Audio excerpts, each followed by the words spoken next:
The reenactment you are about to watch is based on actual events. Some of the names and places have been changed to protect the innocent.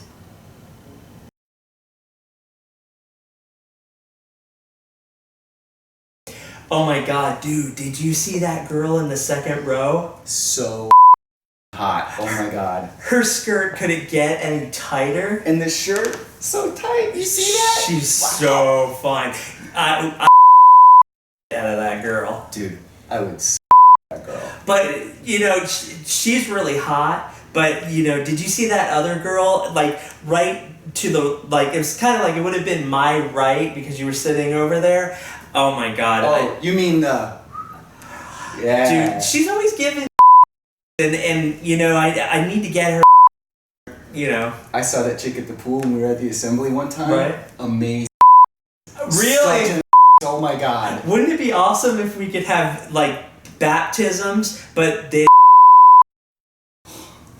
Wet t-shirt contest at the assembly. Oh, right there you go. That's awesome. But, you know, the problem is that we would probably get busted, but, just... I mean, dude, there's so many chicks that I go to school with that are so hot. You know, it's hard to not be thinking about it all the time, man. These chicks are smoking. Yeah, but you wonder if it, you know, it's witness girls. You know, they're In 2 years, when I get my driver's license, we are gonna party, man. Oh my god! Hell yeah, absolutely, absolutely. It's gonna be fantastic. Did you see the size of the girl? Holy! I'm surprised. You know what? I swear to God that some of the elders were like going to up their talk because they were sitting too close to the front. Can't stop looking. Can't stop. I couldn't stop looking. I couldn't stop looking. I always look for the. That's why I love intermissions, because when everybody walks to the bathroom, then you get to follow them back to their seats, and you know where they're sitting for the rest of the assembly, and you check them out. Exactly. So, did you ever a girl before? No, I never have, but oh my god, there's so many that I just I don't know who I'd pick first. I don't know. Would you a girl? Hell yeah! There's several that, you know, oh my god, like you know who I'm talking about. If I could just her over a table, the idea sounds. I'm not sure about that. I'm not sure if I would want to do it or not, but I don't know. Might try anything once, right? Oh hell yeah, man! There was a time I couldn't stop staring at her boobs. I couldn't stop staring at her boobs. I almost drowned in the pool. I was staring at her boobs. I forgot to breathe. Thank God for bikinis. That's all I gotta say. Bikinis! Bikinis! That's fantastic.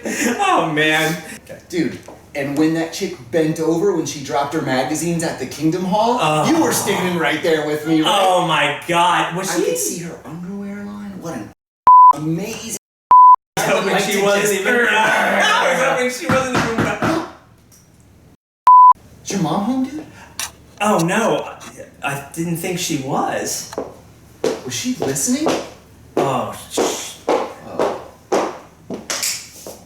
I heard what you boys were talking about, and I am shocked and horrified. My ears are on fire. I cannot believe the words that I've heard coming out of your voice, Floyd. Wait until I tell your father. We are so ashamed of you. I cannot have that kind of talk in my house. And you, Michael, you, an elder son, you're supposed to be an upstanding example for this piece of garbage that's living in my house. I'm going to tell your father, and I'm going to tell all the elders, and you two are never going to be allowed to hang out again. Hey everybody! Welcome to another episode of What's Up Watchtower. Today's special guest, my buddy Floyd. Hi guys. Welcome, Floyd. Thanks. We're so happy to have you. I'm glad to be here. Very cool. Yeah, so I guess I'm the host for the afternoon. The hostess with the mostest. Yeah. And so we wanted to talk with Floyd, and we're hoping to talk actually with other friends of ours who have either faded or left or whatever. So we like to bring other people's stories to you as well, because we find those very interesting. And since we came from similar backgrounds, we grew up around the same time, and all of our stories are different, but yet so similar. Yeah, ain't that the truth? Yeah. Definitely. So Floyd is Mike's friend from when they grew up together back From childhood back in the 80s. Yep. And so we found his story to be so interesting, and we just wanted to kind of talk with you guys. We just did a little skit for you, and that was sort of a reenactment of an actual event. Actually, that actually pretty much happened. Yes. Yeah. We didn't get interrupted at that moment, but we found out when the elders wanted to talk to us. Oh yeah, absolutely. So let's sort of just start from the beginning. How old were you guys when you met? 12. Yeah, something 12. like that. Yeah, it was 12. And you were in the same congregation? Yes. Yeah. My dad was studying with his dad at the time after they had moved down here from up north. We actually came from a different congregation, Okay. and we had ended up settling in your congregation, and that's when my dad started studying with yours. All right, so you guys sort of instantly hit it off. You had a lot in common. Oh yes, very much Well, so. When you go from hanging out or meeting, and at the time, I actually felt really blessed because we had a lot of cool young brothers at the hall at the time. We actually had a really good mix of cool guys to hang out with. Yeah, there's a crew of us. Yeah. But you were the only other skater, Yeah. and so I think that's why we hit it off, especially because we both were super into skateboarding, and Floyd introduced me to hip hop, and it was cool. It was a really cool thing at the time. Yeah. So you guys had the skateboarding in common, and you had music in common, Mm-hmm. and we all sort of know what was going on in the organization at that time regarding music, with always looking for backward masking. Yep. And secret lyrics or things that were, demonic inside the music. There was a lot of satanic threat in music at the time. Heavy metal and rap and stuff was really under scrutiny. Well, it was really interesting too, because I remember specifically spending the night at Mike's house, and he somehow got a hold of this radio program of a pastor who specialized in this backward masking. And we had to listen to it really low because we didn't want his parents to hear it. And it was all about how, and I specifically remember this, and I know a lot of people out there maybe remembering this as well. It was about Stairway to Heaven and how it was in the chorus where he says, I'm only remembering it backwards, but he says, if there's a bustle in your hedgerow, don't be alarmed now. It's just a spring clean for the May Queen. But there are two paths you can go by, but in the long run, there's still time to change the road you're on. But if you spin it backwards, somehow it's supposed to say, my sweet Satan, your paths make me sad. Now I am Satan 666. Yeah. And it did say it in the broadcast. You could hear it. We were really interested in that stuff at the time. It was fascinating. Yeah, because we weren't supposed to be. But I don't remember being scared of it. I just remember thinking it was super interesting. Oh, I was totally fascinated with it. Yeah. So, fast forwarding to this conversation, which took place when you were about 14? 14. And just a little background, Mike was spending the night with you. Yes. And didn't realize that someone was listening in to the conversation. Yeah. There was a third party involved also, Floyd's brother, who was there. Mm-hmm. So it was the three of us who were all really good friends Very, yes. and hung out together a lot. And we were just talking, kids talking. You know? Boys being boys. Boys were being boys, and that's exactly what the skit is pretty much the gist of what the conversation was. Okay, so it was your stepmother that overheard the conversation. Correct. And what happened after that? I was pretty much confronted by her, and she had said that she had actually heard everything that we were talking about, and that she was shocked by the content of what we were talking about, which was obviously boys talking about the girls in the Kingdom Hall outside at school, and that this would have to be taken up with the elders of the congregation. And at the time, though, she didn't interrupt us while we were talking. I don't have that recollection. No, she this didn't. was the next day, I think. When you had left. I had left. Yes. I wasn't aware that there was any issue. Yeah. You know. All right, so she went to your dad. Was that the first person that she talked to, or? Quite honestly, I'm not really sure. All I know is that his father was possibly one who confronted me about the situation. Mm-hmm. And what was your reaction? How did you feel? I was mortified. I was absolutely mortified. I was embarrassed. Yep. I knew that I had to go to the meeting, very soon, and I knew that I had a whole entire congregation of people who, by this time in my 14-year-old mind, I thought that everyone knew about it because, secrets were never kept. And so I honestly thought that I would be judged by every single person in the room. I mean, and really, we were made to feel very ashamed about our conversation. And it was just boys talking about girls. Yeah, That's it. that's it. Nothing went on.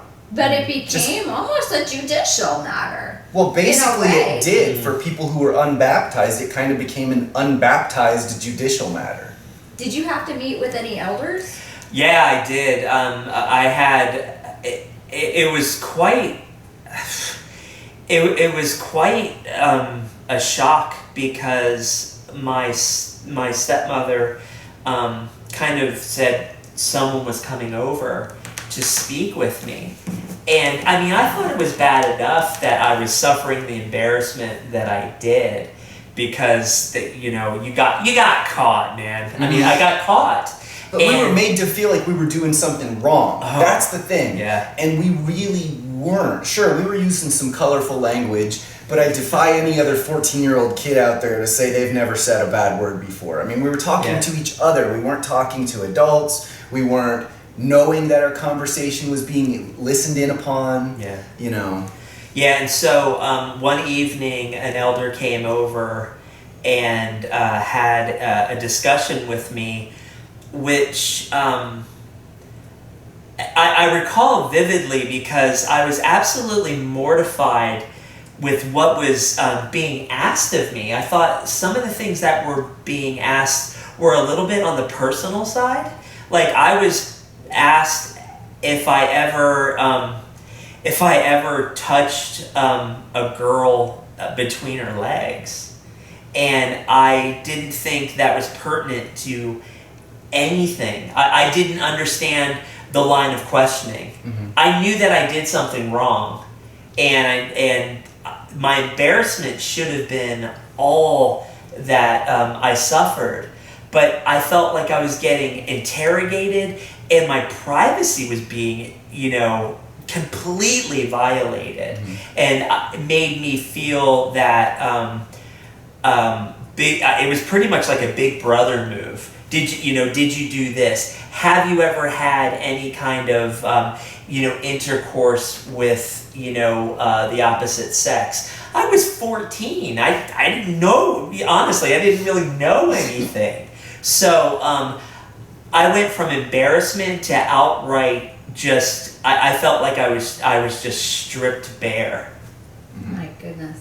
And you had said that you actually took the blame for what happened. I tried to, yeah, because I knew how much trouble we all were in, and I said to both my stepmom, and I was trying to say to the elder who I had spoken with, that I was the one who was doing the most talking, and that I instigated the whole thing, because I had kind of had not a history, but I was told several times before that I was considered bad association, and so I figured that if I fell on the sword, then my brother and Mike would, they would be more lenient towards them. And as this was going on, I was unaware of all of this. I didn't know that he had spoken with the elders.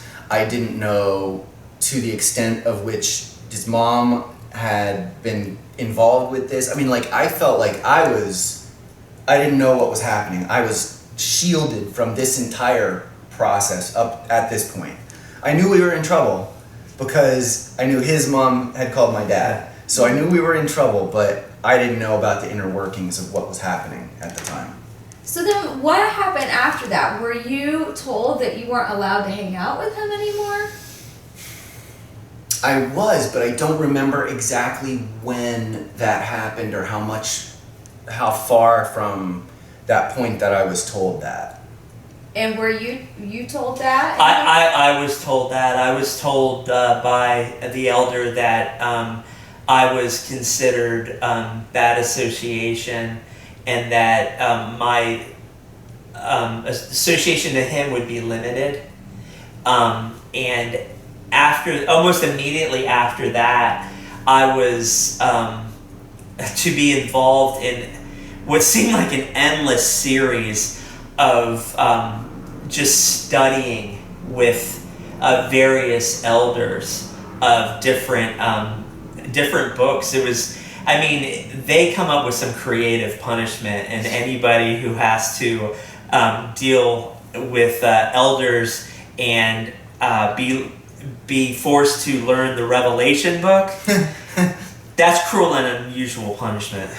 Yeah, that's very interesting. So you had to study the Revelation Climax book. Yes. As part of your punishment. Absolutely, yes. That I had to, and it was every single week. Well, I think this is an important point to mention too, that if you do anything that doesn't fit along with the organization, it obviously shows that you're not spiritually strong enough to stay with the organization. So the answer is more indoctrination, more study, more surrounding yourself with our publications, our literature, our ideas on things. The way we see the world is the way you need to see the world. So yeah, that's their answer. Indoctrinate you more, fill your head more, make sure you understand it the way they understand it, During all of this, the studying and being reprimanded and embarrassed, the thing that I was told constantly was that I was leading a double life,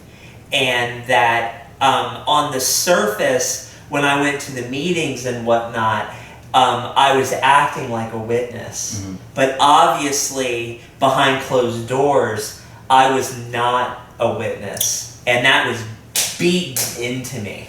I think I had forgotten about that part. Yeah, that was something that was kind of mentioned to me too, because of the language and stuff. So that's not Christian. You're not being a Christian. And it confused me because, quite honestly, in my 14-year-old mind, it was really hard for me. It was hard for me to be a witness. It didn't feel natural to me. I felt as if I was constantly judged from everything from my interests to my hair. I was constantly chastised and pulled aside by elders saying like, your pants are too baggy, your hair's too long, why is your hair shaved in the back and long in the front, why do you wear these bracelets, you're not setting a good example for the other kids. And then when they said about leading a double life, in my mind I was like, but I want to lead just the life that I want to lead. And so your father began studying when you were 5, right? Correct. So I just want to make that clear, that from 5 to 15 was when your indoctrination took place. So a period of 10 years, but developmental years, very important years developmentally. So you had mentioned that you felt like everything you did was wrong, that you could never do anything right. Constantly. And it wasn't just 14. I remember periods of time early on when my father was studying, things being confusing to me. One particular thing that stood out was when I was in 2nd grade. Our school, I lived up north, our school did a thing for Christmas where they had a Christmas tree in the corner of the hallway, and that wing, it was an elementary school, that wing would all gather around the Christmas tree and sing carols. Well, as instructed by my parents, I wasn't allowed to participate in that. So a teacher in a dark classroom basically gave me something to color, and I had to sit all by myself in the corner while I could hear kids singing Christmas carols. And that sounds so familiar. Yeah, I think every witness child can relate to that, where there's been a birthday party or something, and you're not, because you're a child, you can't leave the classroom normally. I mean, there's nowhere for you to go. They send you to the library. Well, I remember being in the corner of a room when they were celebrating someone's birthday, and I think Cake it was and stuff. like maybe cupcakes or something, and just feeling so isolated. You always felt so isolated. I felt weird, and I actually tried to hide the fact that I was a witness as much as I possibly could until I got to 4th grade. I remember specifically very early on in the year, everyone standing up to pledge allegiance to the flag, and this one girl was sitting down. And I didn't know why, so I stood up because no one knew anything. And I found out later on that she was a witness. And I'm like, oh, I'm caught. Busted again. Busted again. The story of my life. I had a similar experience. It was, I think, 6th grade. I had just started middle school, and there was a boy that sat in front of me in my homeroom who I had a crush on. But, every day at Pledge Allegiance, of course, I would stand up but wouldn't do anything. But he actually would put his hand on his heart. But since his face wasn't facing me, I don't know if he was actually saying the pledge. Our next assembly came, and he was a witness! Well, that happened to me, too, in high school. There was this really, really attractive girl in one of my art classes, and she was friends with this other girl, and both of them really pretty. And I'll be damned if I didn't see both of them at a circuit assembly. They're both witnesses. Had no idea, because he had no idea. I mean, they didn't act like witnesses at school, but no idea. They were both witnesses. Yes. So you had mentioned something when we were talking earlier, that this made you become a very secretive person. Oh, absolutely. Yeah. And I just want to talk about that because my JW story, I'm sorry, I don't know your real name, but you had said that the witnesses were the most dishonest people that you knew. And I thought about that a lot. And that when you said that, I said, yeah, that is very true. And his story was that he's become a much more honest in all aspects of his life as a result of leaving. Mm-hmm. So I just want you to expound on that. I think this being secretive started like everything. I mean, this started early. Some things that jump out at me immediately are when I was in 7th grade, I had a crush on a girl in my class. And I never let anybody know that I was a Jehovah's Witness because it was embarrassing, and I didn't want to get into explaining everything about the weird religion as everybody thought. So we used to always go to Burger King after, the book studies. And this one time, we went to Burger King. Of course, I'm dressed up on I think it was a Tuesday night. I walk in, and the girl that I have a crush on is there. I forgot that her mother was the actual manager of the Burger King. Oh. So I'm trying to explain to this girl why I'm completely dressed up on a Tuesday night. And what I had said was, we had a family friend who had a wedding.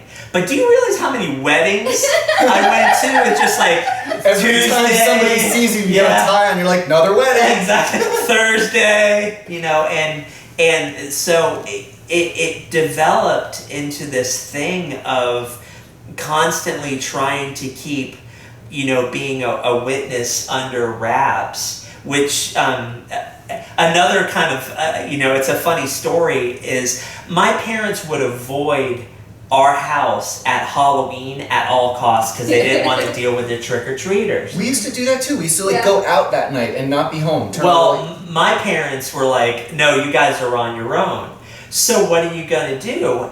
If we knew that we had full well like a couple of hours of, free time without our parents, I improvised. So I would get out markers and do this Alice Cooper kind of thing, on my face and run around and go trick-or-treating. But then I'd come, because I could imagine somebody going like, what the hell are you supposed to be? I'm your worst nightmare. Exactly. But like the story of my life, one time I guess I didn't wash the marker off good enough, and I got caught that I was trying to celebrate. Well, your secrecy too that was also because everything that you were made to feel like everything that you did was wrong. Yeah. And so you had to hide probably even the mundane things just because you didn't want to have to deal with the conversation. Well, years later, I had a kid. And I was sitting, I didn't realize how far and how deep that behavior went. I was sitting at an Olive Garden with some friends who I hadn't seen since high school. And I was 10 years out. And as we're talking and we're, kind of saying, hey, what have you been doing and all this other stuff, one of my friends had said to me that something very incorrect about my life, and I had to correct them. And it turned out to be a chorus of the fact that my friends, when they didn't know I went to school at the time, because this is 12th grade, we all were friends. They didn't know I went to school. They didn't know I lived at home. And there were some really important things about my life that they did not know, because I did not realize how much I didn't share with other people because I was so used to hiding everything. Wow. Yeah. Wow. And it's true though, because I remember even as a young person myself, when I had a car, I kept most of my stuff in my car because music, tapes that I bought, it was before I had a CD player, before anyone had a CD player. But it was not unheard of for my parents to destroy some of my brother's records or something that was in a lot of punk rock, a lot of stuff like that. And so when the minute you have the ability to choose, and I had a job, I could buy music that I wanted, you find something that you like, You hide it because you don't want it taken away from you. You don't want it destroyed. You don't want to see your hard-earned money get broken in half by your parents because it's music that they don't approve of. Well, that's another reason why you didn't step out of line, because you didn't want to run the risk that they were going to go through your car, go through your stuff, take your car away from you, which was your only real freedom at that age. So that, he was straight as an arrow back then. Well, I had an interesting, it wasn't actually me, but rather one of my older brothers. He had a car. He had I think he was about 17 years old. And we went to an assembly, and him being 17, he didn't want to sit with the rest of the family. And so he sat in another section. Well, my parents were so angry at him for not not sitting there.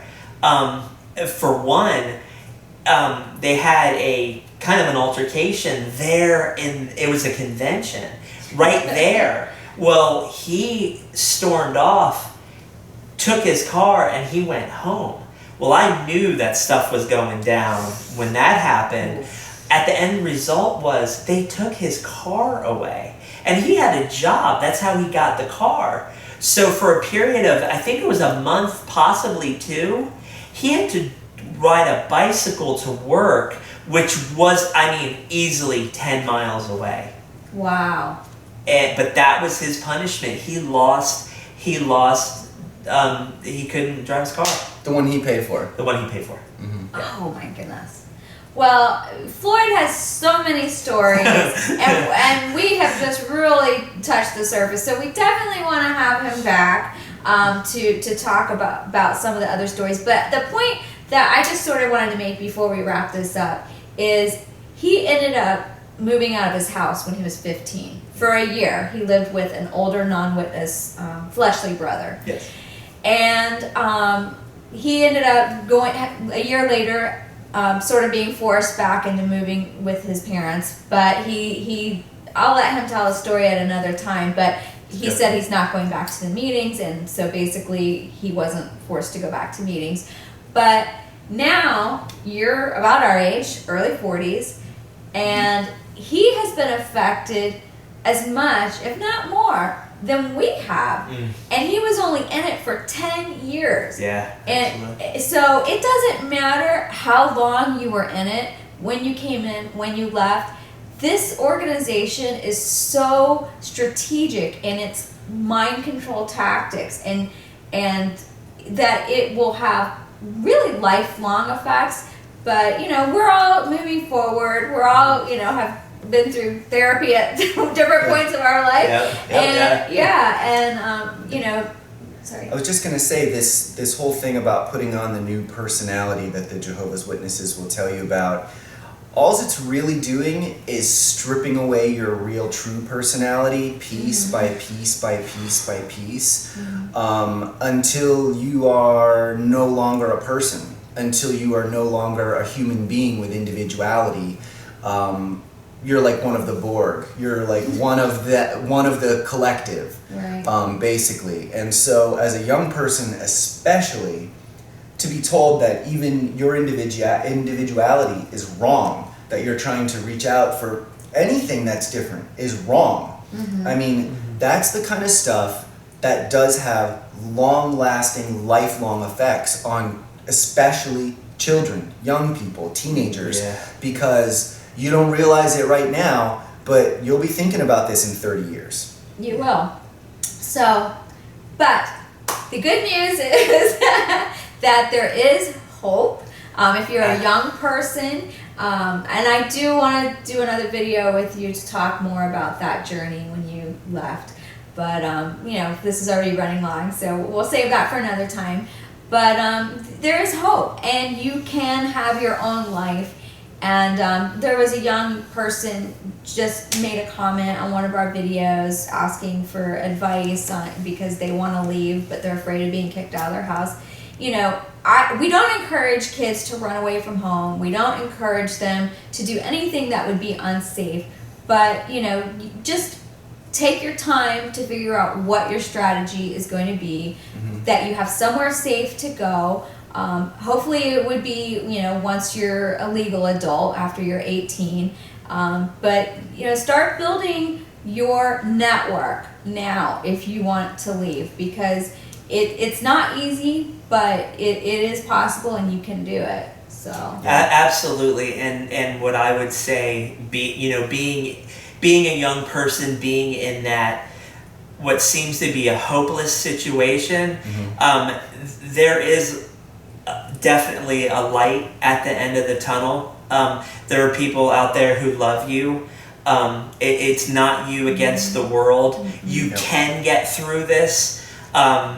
You have options. Life is very wide open. You have options, and I like to say to both of you guys, Mike's been my friend for 30 years, and we're still friends. And what these guys have been doing is so important, and so I've told them, even if it's one life they touch, they touched mine, but if it's one life that they touch, and if it gives you a different perspective, if it gives you hope, if it makes you think, then everything is worth it. And if I have to validate you right now, I will. It's you're doing a good thing, guys. Thank you very much. I think that if there's any group of people we can reach with this, though, any age demographic,